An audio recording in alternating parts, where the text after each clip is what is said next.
This is how we call the mituns in the forest. Okay. এটা হচ্ছে Naga chilli, একমাত্র এখানেই পাওয়া যায়, ভীষণ ঝাল নাকি।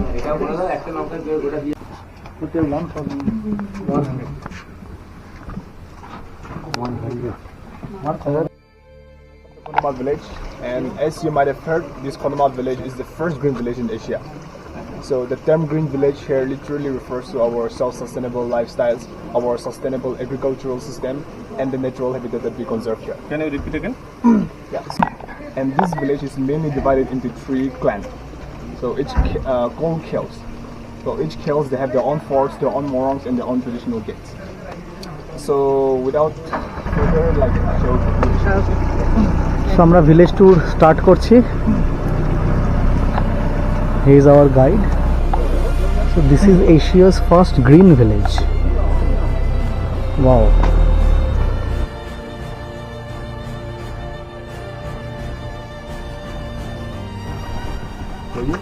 So yeah, please make sure we stay in groups so that you don't miss out any information. Okay. Yeah, so as you can see here, these are our traditional village gates. And back in the olden days, since there was no vehicle roads here, and since this village is located on the hilltop, these are the only entrance and the only exit. So we have 7 village gates on each corner of the village, which are the only entry point. And here, as you can see, these circle things here, they symbolize full moon. Full moon, which we believe brings good harvest and abundance. And these are the horns of Mithun, which is the state animal of Nagaland, which symbolize vicious and vigorous. And here a man wearing this traditional hornbill feather headgear, which symbolize warrior and manlyhood. And this is basically the head of Mithun, which symbolize unity. So these Mithun are semi-domesticated animal here. All their entire life they live deep in the forest. All we humans do is we give them the salt, since salt is an important part of his diet. Also, earlier it was debated that this Mithun was a breed of yak and bison, but the researchers have come to a conclusion that it's not a hybrid, it's an original species. They still live here in the village, in the jungle. Yeah, in the forest. Not a hybrid.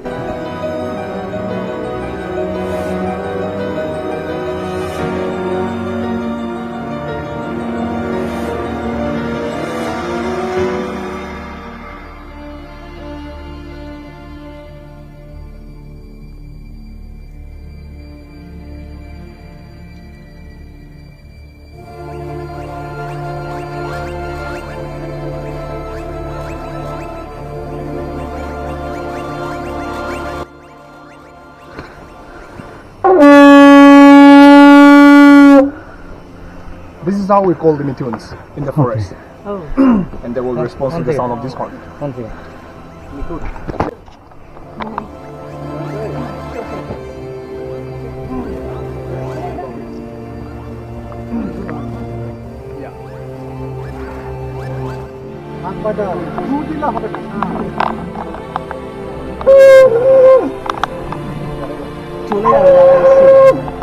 এই পালিয়ে পাখি সব পাও।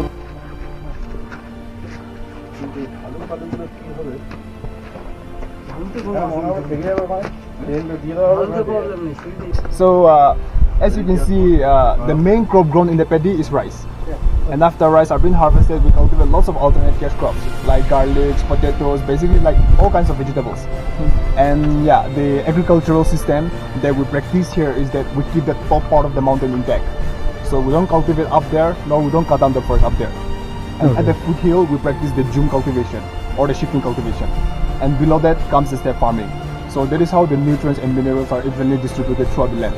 Also, it controls the scarcity of water. Also, I'm sure you might be familiar with the June cultivation, right? Yeah. So the June cultivation that we practice here is of a unique form of agriculture, which we call elder-based June cultivation. So this elder tree is a very fast-growing tree, and it's usually found abundantly at the foothill where we practice our June cultivation. Also, the tree have nitrogen fixation properties. So in June cultivation, they basically slash and burn the entire forest. But here what we do is we pull out that elder tree. We prune the tree and leave a part of the trunk and cultivate alongside with the tree trunks. So in return, the tree provides us with nitrogen fixation properties and other properties which are useful for our crops. And once the particular land has been cultivated and shifted to another place, those tree trunks will regrow back in a thick forest within no time. So every year we cut down lots of forests at the foothill for the jum cultivation, but you will never see empty barren land here due to our sustainable jum system. Okay. This is the difference between the other places where they have cut it and it's like it has become Exactly, right. Also here hunting and poaching are strictly prohibited. So you will find lots of varieties of wild animals and lots of varieties of rare species of birds as well. And back in the olden days, even this village, like most of the other villages in Nagaland, even this village, once hunting was an occupation for the male and a sport for the young boys. And during community feasts and ceremonies, the youths will go down to the forest and will have a sort of hunting competition to show off their hunting skills. And that is how they earn their, honor and status as a youth. So even for a single festival, lots of wild animals are killed for the sake of hunting. And all their kills will be brought back to the village and we feast on them. However, some far-sighted elders and eco-conscious elders, they slowly start to realize that this is not a sustainable way of living. And if we keep on practicing all these old traditions, one day our resources are going to deplete. So they suggest that we should stop this hunting. But at first that idea was against by most of the youth, since it was a sport to them. Yeah, also it was part of our culture. But after lots of talks and meetings, the youth finally realized and agreed that we should stop this hunting. So back in the 1990s, without any governmental fund or aid or without any outside force, we have stopped this hunting completely and shifted the occupation from hunting to crafting. Also, we have set up this KNCTS, which is Khonoma Nature Conservation and Trogopan Sanctuary, where we conserve a portion of the forest specifically for the endangered black trogopan, which is the state bird of Nagaland, where we conserve that endangered bird in its own natural habitat, which is one of its first kind here. So in appreciation of that action taken by this village without any governmental fund or outside force, the government of India declared this village the first green village in India in the year 2005 with ₹3 crore project. And since then we have received lots of national awards and even international recognitions. Encountering with the Britishers back in the early 1840s. And the Britishers came here with the intention to enforce forceful bondage labor to our people, which we resist. So eventually conflict and war broke out. And at first the Britishers, they could not able to successfully invade this village, even after lots of after launching lots of consecutive battles. And lots of the political leaders were killed here as well, along with this J.H. Daman, who was the first Britishers political officer in the Naga Hills, killed by the people of this village during the war. So, like I said, lots of battles were fought here. And finally, after killing this J.H. Daman and his light infantry, the Britishers, they went back, get their reinforcement, and they came back. And with greater number, they overtook the village. They burned the entire village. And all the villagers, they fled and they settled up in that hill. Okay. And up there, they've tied up huge stones and logs all around the hills. So whenever the British soldiers try to proceed further, they will roll the stones and the logs. Also, they used to trick the Britishers into believing that they still have lots of ammunition by constantly burning bamboo throughout the night. Burning a bamboo, it produces a gunshot-like sound. The bigger the bamboo, the louder the noise it produces. So these Britishers thought that these people still have lots of ammunition. Also, when it comes to the hilly terrain, our people, we are born and brought up in the mountains, so we know our terrain very well. So the Britishers couldn't proceed further because whenever they tried to do that, they faced lots of casualties and then never able to successfully, go up there. So likewise, again, conflict went on for years again. The Britishers couldn't proceed further. Also, these people, they never surrendered to the Britishers. Okay. So likewise, conflict went on for years when finally the Britishers called down some villagers' elders to negotiate. And they come to an agreement that they shall have a peace treaty. But those days, our forefathers, they were illiterate. So they said, we cannot trust you Britishers after what you have done to us. Also, we cannot trust your paperwork. So if we are going to make any kind of agreement, we shall do it our way. And the Britishers also agreed. So they brought a cat, a living cat. And since we are the owner of the land, we hold the head of the cat and let the Britishers hold the other part of the body. And they cut the neck, blood was spilled, and the agreement was made. And after that, we have stopped the bloodshed with the Britishers. Again, during the Second World War in the Battle of Khonoma, our people, we have stood alongside with the Britishers by looking after their casualties, by carrying their airdrops, by being their porters, and eventually helped them win over the war against the Japanese. So the Battle of Khonoma was considered as one of Britain's greatest battles in their entire colonization here, because that battle was a very important battle.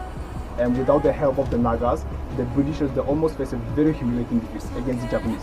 Since the Japanese came in very large number and they completely ambushed the entire outpost in Khonoma. Also, their supply road to Khonoma and Imphal outpost was cut off by the Japanese. So the Britishers were completely ambushed. But during the time of crisis, the Nagas stood alongside with them. Since the Britishers promised, the Nagas their freedoms and all those things. So they blindly trusted them, and they eventually helped the Britishers win over the war against the Japanese. Also, once the Britishers lost the Battle of Kohima, the entire course of history will be completely shuffled up, which was saved by the Nagas. Also, during their entire colonization here, the Britishers could only able to invade 30% of Nagaland. Even that after 70 years of fierce resistance. So I'm sure you might be familiar with this, but we call it the Greater Nagaland. So before the arrival of the Britishers, Nagaland was actually a huge and totally separate nation. Part of Myanmar belongs to Nagaland, part of Assam belongs to Nagaland, part of Arunachal belongs to Nagaland, and part of Manipur belongs to Nagaland, which makes Nagaland a huge and totally separate nation. So racially, culturally, politically, religiously, linguistically, or anywise, Nagas doesn't have any affinity with Indians. So we demand our freedom from the Britishers, which was rightfully ours, and they promised us. And after they left India, they betrayed their promise and left. Again, we demand our freedom from the government of India, and that is how the Indo-Naga conflict, broke out. These round things are called Khwehu in our dialect. Khwehwu. Khwehu literally means round stone platform, and these are symbol of status. So yeah, symbol of status. So back in the olden days, when there was no currency here, a person's wealth is measured according to the number of his cattle and number of his farming lands. And usually the rich people, in order to earn their honor, they perform a series of feasts called the Feast of Merits, where they will feast the entire clan, and then they will feast the entire kill, and then all the villagers' elders, and then the entire village at whole, with meats and wines. And after successfully perform those feasts, they can build these things in their name. So only the rich people can afford to build these things in their name. And these things serve as a social gathering place where meetings can be held, ideas can be discussed, children can use as a playground. Yeah. So these are like basically round table conference. Round table conference. So this cave is built by Zelu. Zelu is the person, owner of this complex.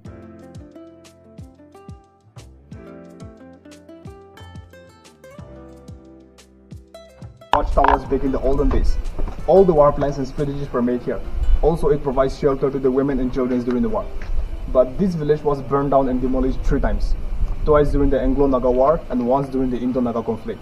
So all these forts have been rebuilt after the war during the 1990s.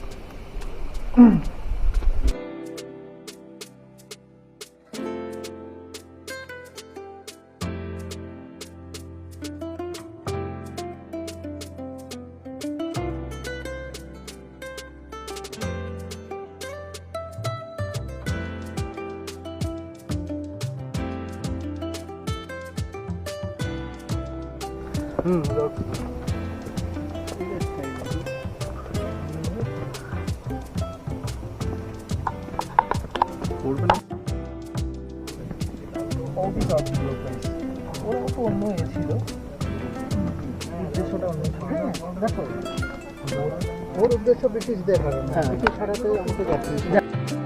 Waters are coming from the mountains. Also, Extra water is going for paddy field, for the cultivation.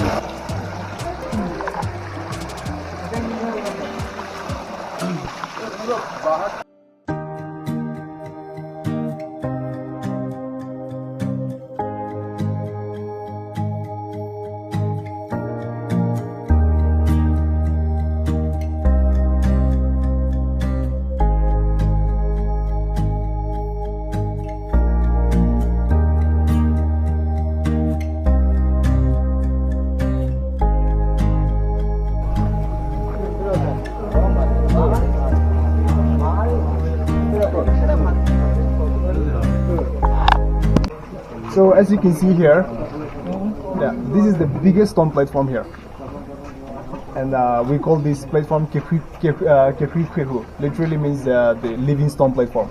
So like I said, the owner of this stone platform, he feeds the entire village 7 times, so he gets to build the biggest one. Also, we have a festival which is related to this. So it's called Dzuleke, where a particular kill, they will dress up their finest men and their finest women in their best traditional attire to come here and display to the whole village. It's basically like to show off and display their youths. So whenever a particular clan or kill is ready to display its youth, they will announce the whole village, and the whole village will gather here and to watch their youth display. And the ritual of that festival will be completed only after they enter this particular stone platform, which is why this stone platform, we call it the living stone platform. Again, this is the monolith of Dzuleke. who killed G.H. Damant, the first British political officer. So he was exiled from the village in fear of British execution and died somewhere in Manipur in his exile. So these stone monoliths are very important and important for the Nagas. For every memory, for every anniversary, we erect stones. So every stone has its own story to tell. Okay.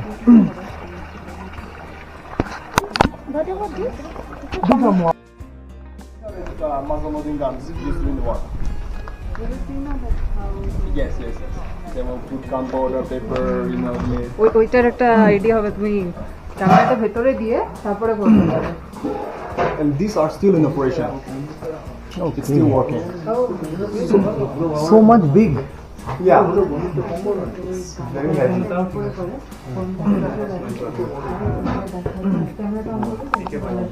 Hornet, which is the biggest hornet in the world. So these are very deadly. A single sting can even kill babies, but the larvae are delicacy for us, and these are very expensive. Okay. This is the dormitory for the boys. So all the boys who comes to the Morong to learn, they will be sleeping in this giant community bed at night.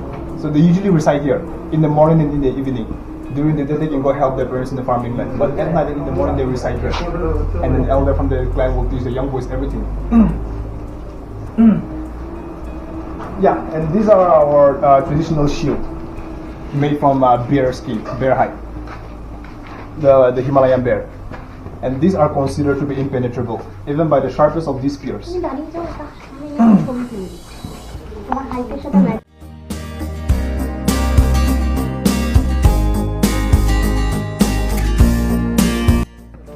বলো blue Blender Blue Lenda. তোমরা যেটা বলবে Very rare orchid. আমার কহিমা যাচ্ছে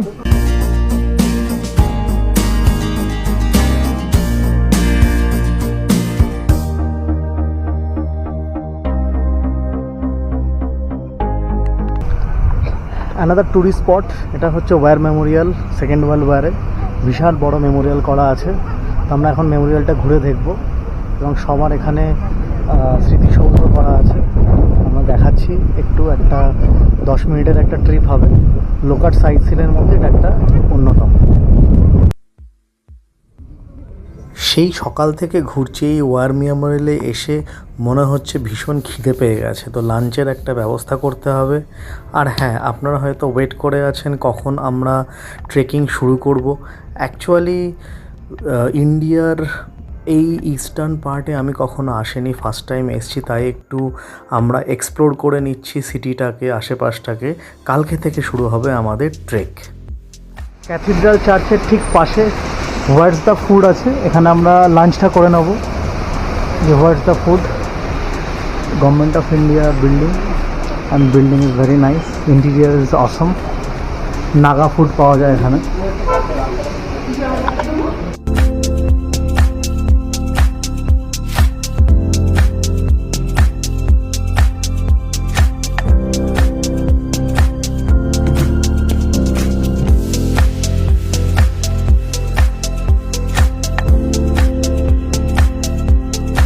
পয়েন্টটা আছি, আর view point থেকে cathedral চার্চটা পরিষ্কার দেখা যাচ্ছে। ওয়েদার একদমই ভালো না, পুরো রেইনি ওয়েদার। কালকে কেমন ওয়েদার হবে জানি না, but let's see, hope for the best. তো আমাদের টিম মেম্বার ওই যে গাড়িতে উঠছে।